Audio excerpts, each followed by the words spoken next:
Di tengah gurun luas barat Laut Jazirah Arab, ada sebuah kota batu yang diam, sunyi, dan penuh tanda tanya. Namanya Al-Ula, sebuah wilayah yang kini berubah menjadi panggung festival megah, konser musik internasional, dan destinasi wisata kelas dunia. Namun di balik gemerlap lampu-lampu modern itu, tersimpan kisah tua yang telah tertidur ribuan tahun. Kisah tentang sebuah bangsa yang diberi kekuatan luar biasa, kecerdasan arsitektur yang menakjubkan, namun akhirnya dibinasakan oleh kemurkaan Tuhan. Al-Ula bukan hanya sebuah kota kuno. Ia adalah pusat dari wilayah misterius bernama Al-Hijr, yang dalam Al-Quran disebut sebagai tempat tinggal kaum Samud, kaum Nabi Syalih alaihissalam. Kaum yang memahat rumah dalam gunung, membuat istana dari batu-batu raksasa, dan meninggalkan jejak peradaban yang masih berdiri hingga hari ini. Para sejarawan menyebutnya sebagai salah satu peradaban paling mutakhir di Jazirah, bahkan mengungguli bangsa-bangsa Arab lainnya pada masanya. Tetapi kini, wilayah yang dahulu menjadi simbol kehancuran, itu justru dibuka, dihias, dan dijadikan lokasi konser, pertunjukan seni, dan festival hiburan besar-besaran. Sebuah keputusan yang menimbulkan pertanyaan, apakah ini sekadar pariwisata modern? Ataukah ada agenda yang lebih dalam?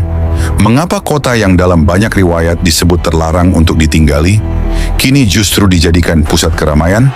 Video ini akan membawa Anda menggali bagaimana kota hantu yang penuh kutukan ini perlahan dibangunkan kembali dan dijadikan panggung hiburan dunia.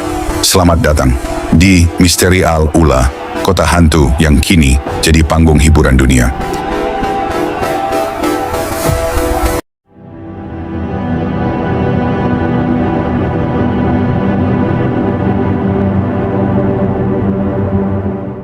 Ketika para penjelajah modern memasuki Al-Ula, mereka mungkin hanya melihat tebing-tebing batu berwarna emas, rumah-rumah kuno yang terpahat rapi, dan lembah gurun yang terbentang luas. Namun bagi ulama Islam klasik, setiap batu di wilayah ini menyimpan kisah yang jauh lebih kelam.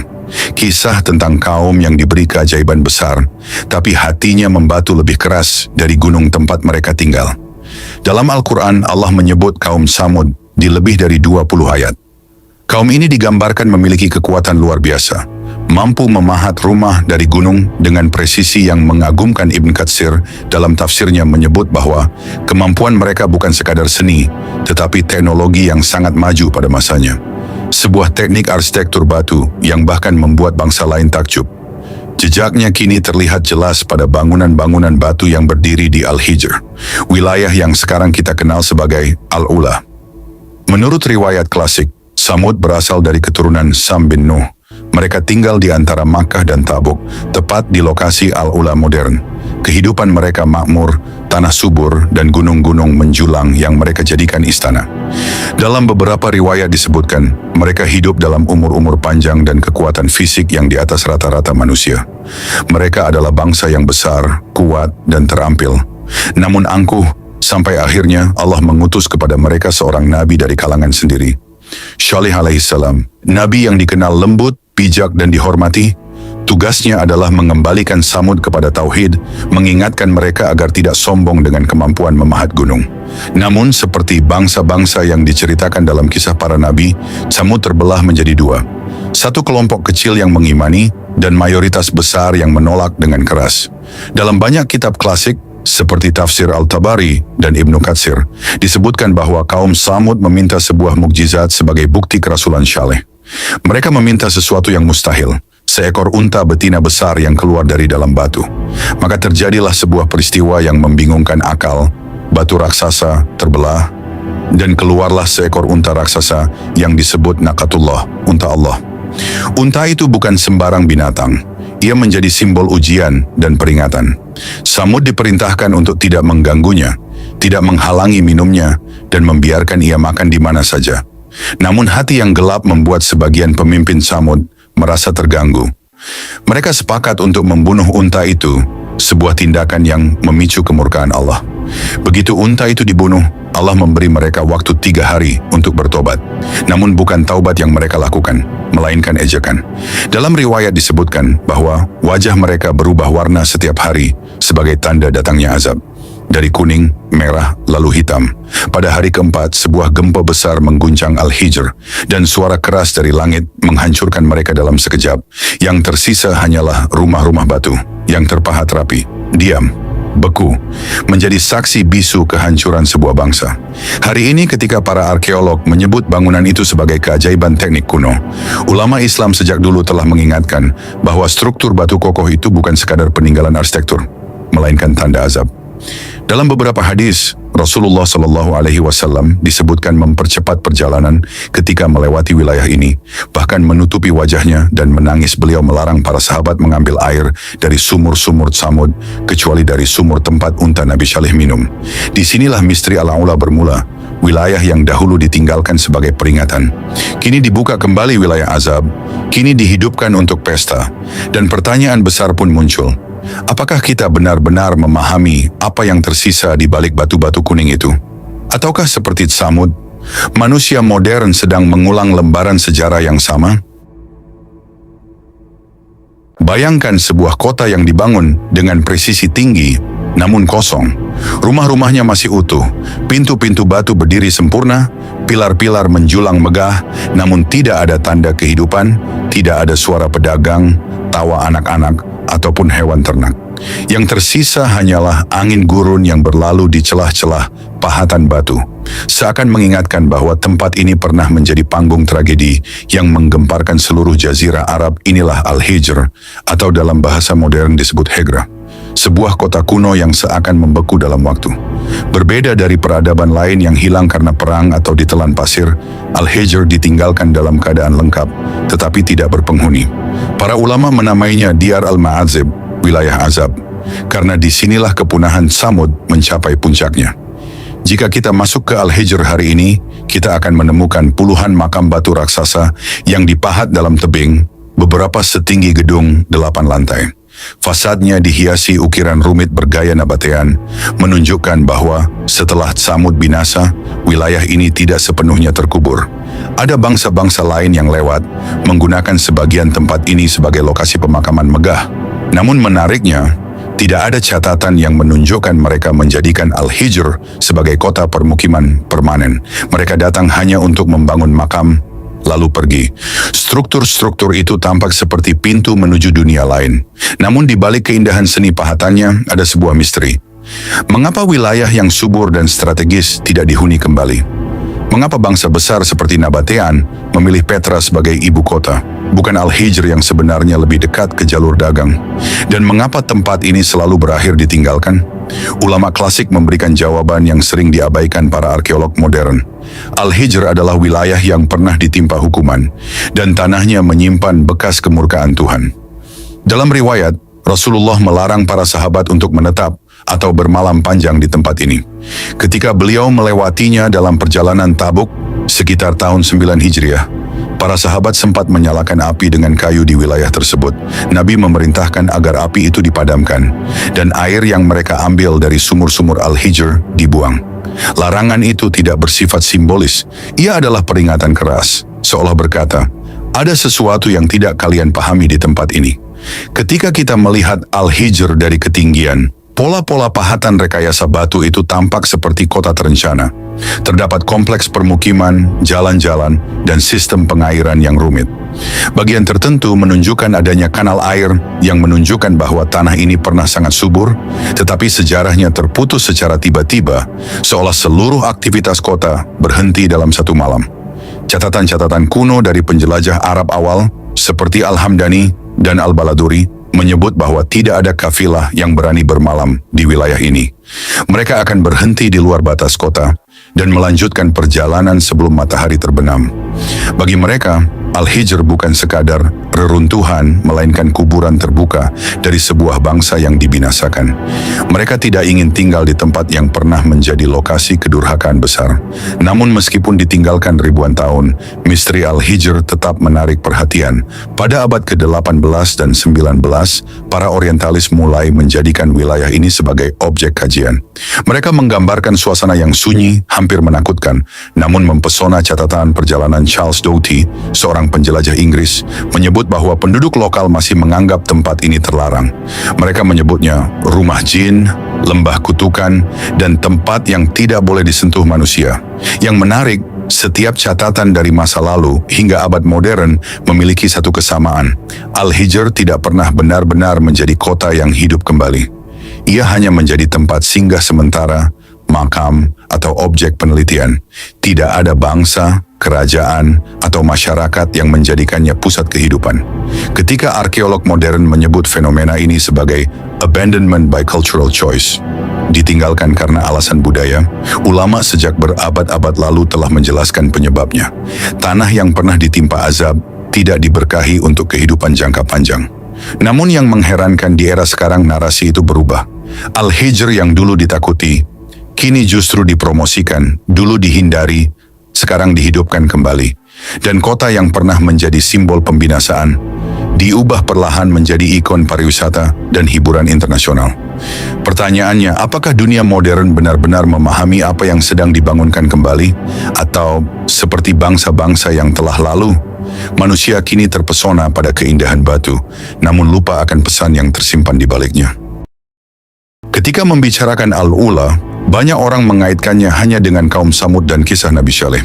Namun apa yang tidak diketahui banyak orang adalah bahwa wilayah ini memiliki sejarah yang jauh lebih luas, melampaui riwayat keagamaan, memasuki jaringan peradaban besar yang menguasai jalur dagang dunia selama ribuan tahun.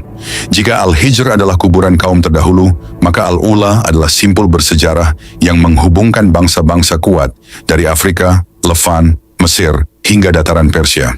Disinilah letak keunikan Al-Ula. Ia bukan hanya saksi tragedi spiritual, tetapi juga panggung pertemuan kekuatan global. Bukti paling jelas terlihat pada keberadaan kota Dadan, sebuah kota kuno yang berdiri sebelum kedatuan Nabatean. Dadan adalah pusat berdirinya dua kerajaan, Lihian dan Dadan itu sendiri. Dalam prasasti-prasasti kuno yang ditemukan di lembah Al-Ula, para arkeolog menemukan sisa pemerintahan yang teratur, sistem penanggalan khas, dan peninggalan ritual yang menunjukkan bahwa kawasan ini pernah menjadi pusat politik penting di Jazirah Arab Utara. Yang menarik, catatan bangsa Romawi juga menyebutkan wilayah ini. Ketika Romawi menaklukkan Nabatean pada tahun 106 M, mereka menjadikan wilayah Al-Ula sebagai bagian dari Provinsi Arabia Petrea, wilayah administratif yang menghubungkan Petra, Madain Saleh, hingga perbatasan Syam. Jalur ini merupakan bagian vital dari jaringan perdagangan kemenyan, sutra, dan rempah-rempah. Dan Al-Ula berdiri tepat di jalur utamanya bangsa Romawi, meninggalkan jejak yang masih dapat ditemukan. Prasasti Latin, struktur benteng kecil, dan penggunaan simbol-simbol kekuasaan Romawi di beberapa batu. Semua ini menunjukkan bahwa mereka memandang Al-Ula bukan sekadar kota kecil gurun, tetapi sebuah simpul ekonomi yang tidak bisa diabaikan. Lalu muncul bangsa Nabatean, sebuah peradaban yang dikenal sebagai arsitek batu terbaik di dunia kuno. Petra adalah mahakarya mereka, tetapi Al-Ula, khususnya Al-Hijr, adalah wilayah sekundernya yang tak kalah megah. Dari gaya pahatan fasad, tanda-tanda administratif, hingga sistem air, semuanya menunjukkan bahwa Nabatean melihat Al-Hijr sebagai kota penting, terutama untuk makam para bangsawan.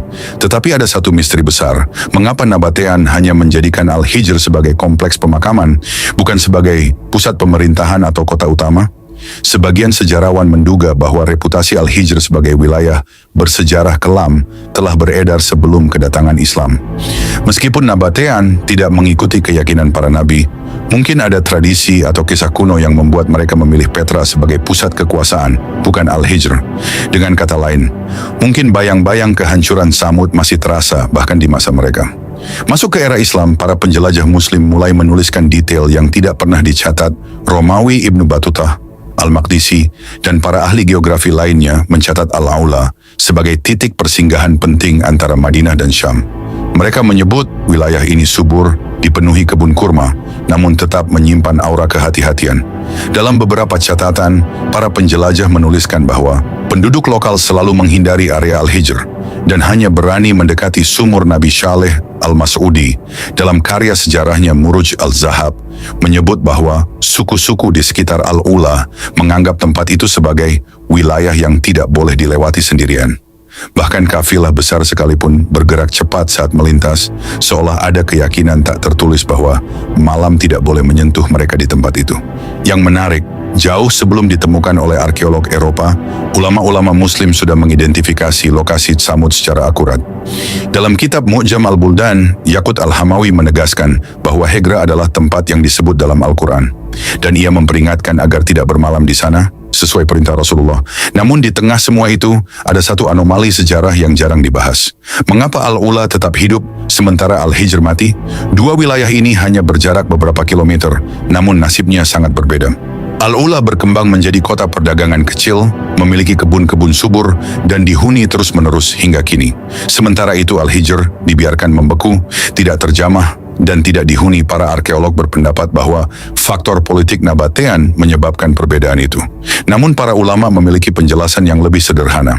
Al-Ula bukan wilayah azab, Al-Hijr adalah pusatnya.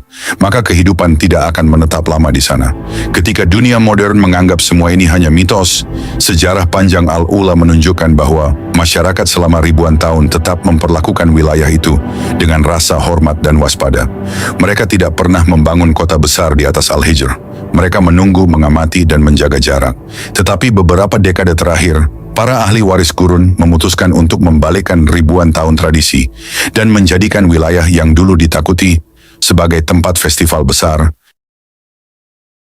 Selama ribuan tahun, Al-Hijr diperlakukan dengan 3 sikap: dihormati, dihindari, dan ditinggalkan. Tidak ada kerajaan Arab kuno yang menjadikannya pusat pemerintahan. Tidak ada suku yang menetap lama di dalamnya. Tidak ada imperium besar yang menjadikannya panggung perayaan. Namun pada abad ke-21, semuanya berubah secara drastis. Keheningan yang telah berlangsung sejak masa Nabi Shalih tiba-tiba digantikan dengan gemerlap lampu, panggung konser, orkestra internasional, dan festival seni yang dihadiri selebritas dunia. Transformasi besar-besaran ini mengejutkan banyak pihak, terlebih bagi mereka yang mengetahui sejarah spiritual dan arkeologis wilayah tersebut. Apa yang membuat kota yang dahulu dicap sebagai wilayah kutukan tiba-tiba diremajakan? Mengapa sebuah tempat yang dalam riwayat Rasulullah diperintahkan untuk ditinggalkan, kini justru dijadikan sorotan global? Kita harus menelusurinya dari perubahan besar yang terjadi di Jazirah Arab beberapa dekade terakhir. Pemerintah modern Arab Saudi membawa visi baru dalam pembangunan nasional, membuka pariwisata, menciptakan pusat ekonomi baru, dan menampilkan warisan sejarah sebagai magnet dunia. Dalam proyek raksasa yang dikenal sebagai Vision 2030, Al-Ula dipilih sebagai ikon utama. Bukan Madinah, bukan Najran, bukan wilayah kuno lainnya, tetapi Al-Ula, kawasan yang memiliki sejarah paling unik sekaligus paling sensitif. Proyek yang diluncurkan dinamakan Royal Commission for Al-Ula, sebuah badan khusus yang bertugas mengubah lembah yang sunyi ini menjadi destinasi wisata internasional. Pembangunan dilakukan dengan pendekatan arsitektur modern, resort mewah, museum interaktif, pusat riset arkeologi, dan stadion outdoor. Bahkan dibangun pula amfiteater mega bernama Maraya Hall, gedung cermin terbesar di dunia yang memantulkan seluruh lanskap Gurun Al-Ula. Disinilah diadakan konser-konser seniman besar dunia. Dan disinilah kontroversi mencapai puncaknya. Bagi penonton modern, konser itu tampak seperti simbol keterbukaan budaya. Namun bagi sebagian ulama, pemandangan itu terasa janggal, bahkan mengusik. Sebab wilayah ini bukan sekadar tanah kosong. Al-Hijr adalah tempat yang secara eksplisit dijelaskan dalam hadis sebagai lokasi azab. Ketika Rasulullah melewati tempat ini, beliau tidak bernyanyi, tidak beristirahat, tidak berkemah. Beliau mempercepat langkah, seolah ingin keluar secepat mungkin. Bagaimana mungkin lokasi itu sekarang dipenuhi sorakan penonton, dentuman musik, lampu warna-warni, dan pesta malam? Sebagian akademisi Muslim menilai bahwa proyek ini merupakan fenomena baru dalam sejarah Islam. Kota yang pernah dihancurkan karena pembangkangan manusia, kini dihidupkan kembali untuk tujuan hiburan. Tidak ada preseden sejarah seperti ini. Tidak ada ulama klasik yang pernah membayangkan hal semacam itu. Namun dari perspektif geopolitik modern, ada penjelasan strategis. Al-Ula memiliki posisi geografi yang ideal, berada di antara Madinah dan perbatasan utara, dekat jalur udara internasional, dan memiliki lanskap yang menakjubkan. Para pemimpin modern melihat potensi yang selama ribuan tahun tidak dimanfaatkan. Selain itu, ada kepentingan ekonomi besar. Industri pariwisata global mengincar lokasi-lokasi eksotis dengan nilai sejarah tinggi. Al-Ula memenuhi semua syarat. Misteri, monumen batu, arsitektur kuno, serta narasi yang kuat. Bahkan UNESCO menetapkannya sebagai situs warisan dunia sejak 2008, sebuah status yang meningkatkan nilai wisata. Tetapi dari seluruh alasan tersebut, ada satu hal yang paling memengaruhi: narasi dunia berubah. Jika dulunya Al-Hijr dipandang sebagai simbol hukuman, kini ia dipromosikan sebagai keajaiban peradaban kuno. Mirip cara dunia memandang Pompei di Italia. Sebagian pihak berusaha mengalihkan fokus dari aspek keagamaan menuju aspek budaya dan rekreasi. Maka tidak aneh jika festival seni, konser klasik, hingga acara mode internasional digelar di tengah lembah batu yang dulu ditakuti. Bagi penyelenggara, itu adalah simbol keberanian dan transformasi. Namun bagi mereka yang masih mengingat riwayat Nabi Saleh, pemandangan seperti itu terasa seperti membalikkan pesan sejarah yang sangat tua. Sementara itu, penduduk lokal Al-Ula menerima gelombang perubahan dengan pandangan yang beragam. Sebagian merasakan manfaat ekonomi, lapangan pekerjaan baru, infrastruktur membaik, dan dunia yang datang melihat kota mereka. Namun sebagian lainnya merasakan keanehan. Bagaimana mungkin tempat yang dulu disebut orang tua mereka sebagai rumah kaum yang dibinasakan kini menjadi lokasi pesta dan sorotan? Di sisi lain, para arkeolog internasional memanfaatkan kesempatan ini untuk menggali rahasia Al-Hijr lebih dalam. Ekskavasi besar-besaran menemukan lebih banyak prasasti, sistem kanal, dan artefak yang memperlihatkan betapa canggihnya masyarakat kuno di wilayah ini. Tetapi hasil temuan itu juga menimbulkan satu pertanyaan besar. Jika peradaban yang begitu maju saja dapat dimusnahkan dalam sekejap, apa yang membuat kita begitu yakin untuk membangun kembali di atas tanah mereka?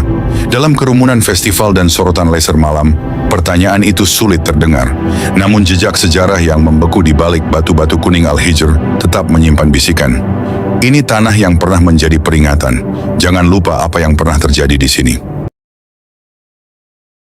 Ketika Al-Ula berubah menjadi panggung hiburan dunia, riuhan musik dan gemerlap festival tidak dapat menutupi satu kenyataan penting.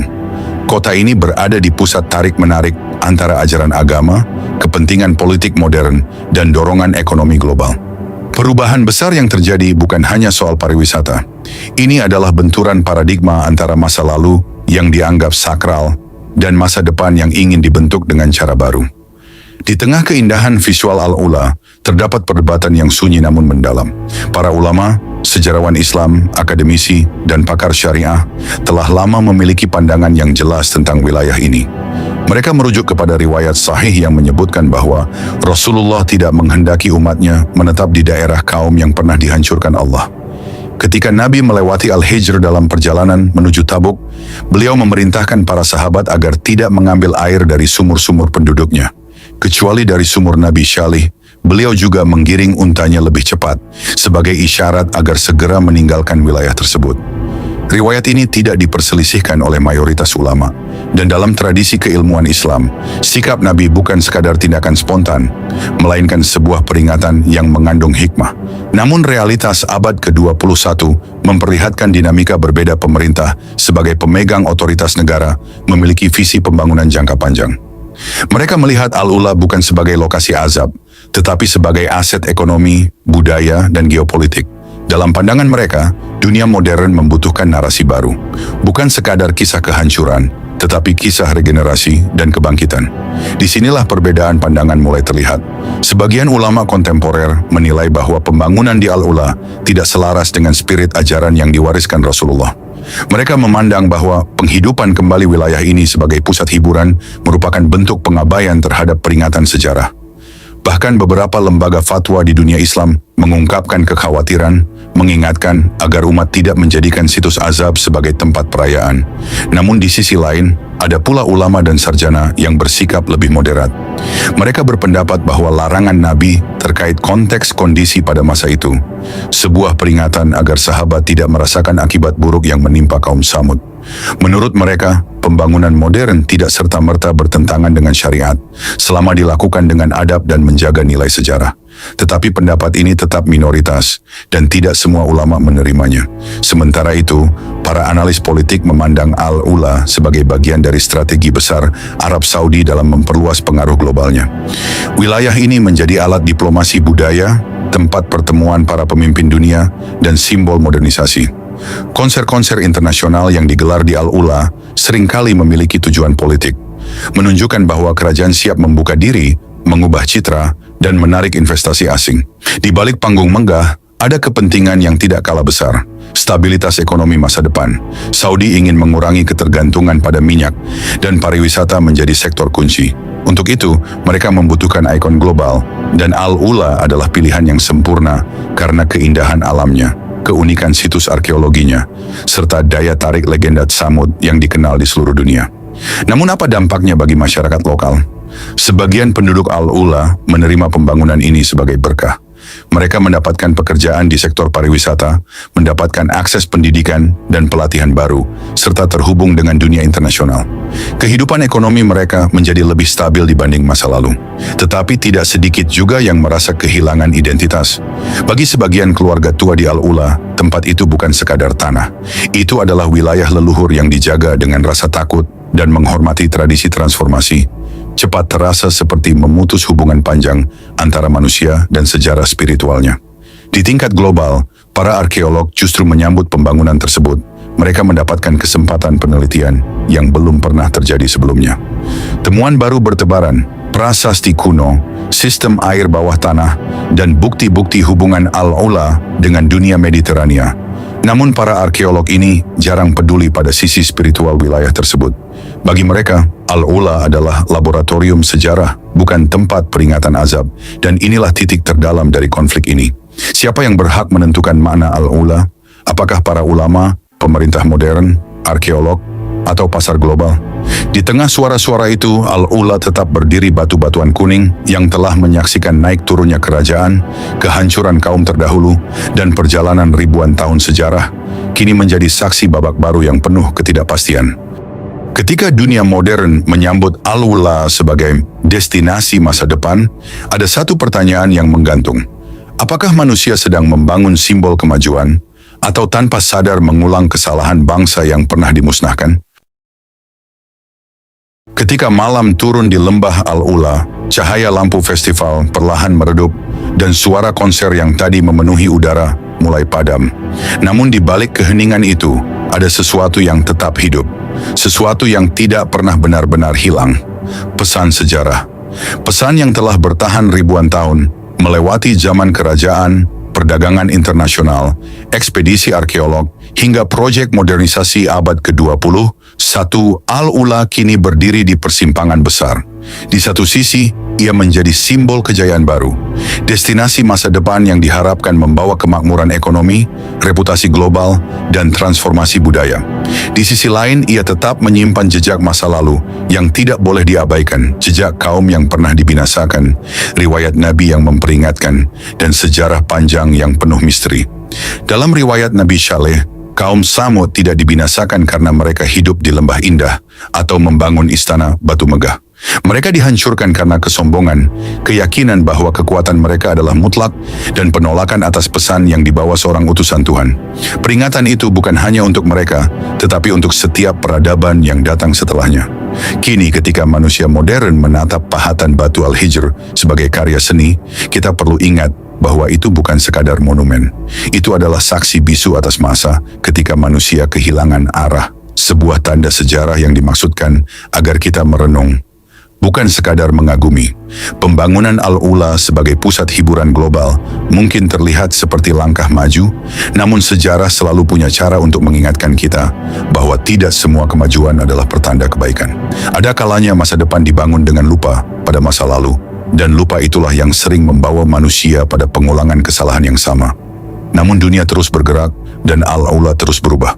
Para pengambil kebijakan melihat peluang, para arkeolog melihat pengetahuan, para pelancong melihat keindahan. Tetapi apakah manusia melihat pelajaran? Kita tidak bisa memastikan apa yang akan terjadi pada Al-Ula dalam 50 atau 100 tahun mendatang. Apakah ia akan berkembang menjadi pusat seni terbesar di Timur Tengah? Apakah ia akan menjadi kota wisata yang ramai, seperti Petra atau Luxor? Atau apakah ia akan kembali sunyi, menyerah pada sejarah yang tidak pernah bisa sepenuhnya dihapus? Yang pasti, setiap perubahan yang terjadi di Al-Ula perlu disertai satu hal yang tidak boleh hilang. Kesadaran. Kesadaran bahwa kita sedang berdiri di atas tanah yang menyimpan kisah besar. Kesadaran bahwa modernitas tidak boleh membutakan kita dari peringatan yang telah diwariskan. Kesadaran bahwa Allah pernah menjadikan tempat ini sebagai pelajaran bagi dunia.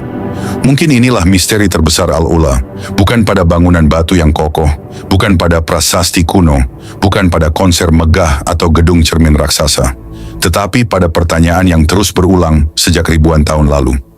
Apakah manusia belajar dari sejarah? Atau apakah kita akan berjalan di jalan yang sama dengan keyakinan bahwa masa lalu tidak berarti apa-apa? Di ujung perjalanan ini, kita hanya bisa merenung Al-Ula telah berubah, dunia telah berubah. Tetapi pesan dari lembah itu tetap sama. Pesan yang terus berbisik di antara tebing-tebing emas. Jangan ulangi kesalahan mereka. Terima kasih telah mengikuti dokumenter panjang ini.